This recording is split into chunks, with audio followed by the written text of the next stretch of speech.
mengalami masalah erectile dysfunction ataupun mati pucuk. Hai, hari ini saya nak cakap tentang dua produk yang saya rasa dah begitu viral dan tak perlu saya perkenalkan sangat lagi, iaitu Alora dengan Bifil. Tahu tak, dalam Alora dan Bifil ada kandungan yang boleh membantu orang lelaki yang mengalami masalah erectile dysfunction ataupun mati pucuk, yang dikenali sebagai nitric oxide. Nitric oxide ni adalah satu compound dalam badan yang menjadi satu, kita panggil a potent vasodilator. Dengan kehadiran dia boleh terus membuka salur darah kita, yang membolehkan saluran ataupun pengaliran darah kita akan lebih baik sebanyak mungkin yang sel perlukan.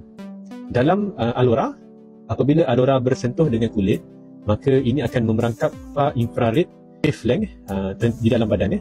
Apabila tenaga ini diperangkap dalam badan, ia akan menghasilkan satu compound yang saya sebut tadi sebagai nitric oxide. Okey, nitric oxide yang terhasil ini akan mempunyai dua perkara penting.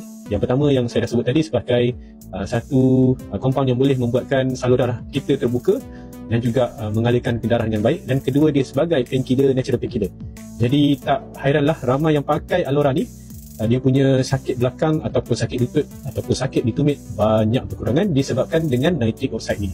Okay, nitric oxide ni adalah satu compound yang sangat penting yang orang yang menjumpainya telah memenangi Nobel Prize pada tahun 1922. Bagaimanakah nitric oxide ini dihasilkan? Iaitu ia datang daripada compound yang bernama L-arginine. Okey, L-arginine inilah yang digunakan dalam satu cycle di dalam badan untuk menghasilkan nitric oxide. Yang menarik apabila saya membaca tentang ubat kuat lelaki, iaitu Viagra. Viagra ini atau nama lainnya ialah sildenafil citrate, satu ubat yang digunakan pada awalnya untuk pulmonary hypertension ataupun tekanan darah tinggi di bahagian paru-paru. Secara tidak sengaja mendapati orang yang ada pulmonary hypertension, apabila mereka gunakan ini, orang-orang ini mempunyai side effect erection. Rupa-rupanya di dalam sildenafil citrate ataupun Viagra ini mempunyai satu compound yang boleh regulate receptor di bahagian penis, di mana compound ini di dalam Viagra tadi boleh menyebabkan nitric oxide semakin sensitif reseptor di bahagian tersebut dan membuatkan salur darah tadi mengembang dan erection akan berlaku.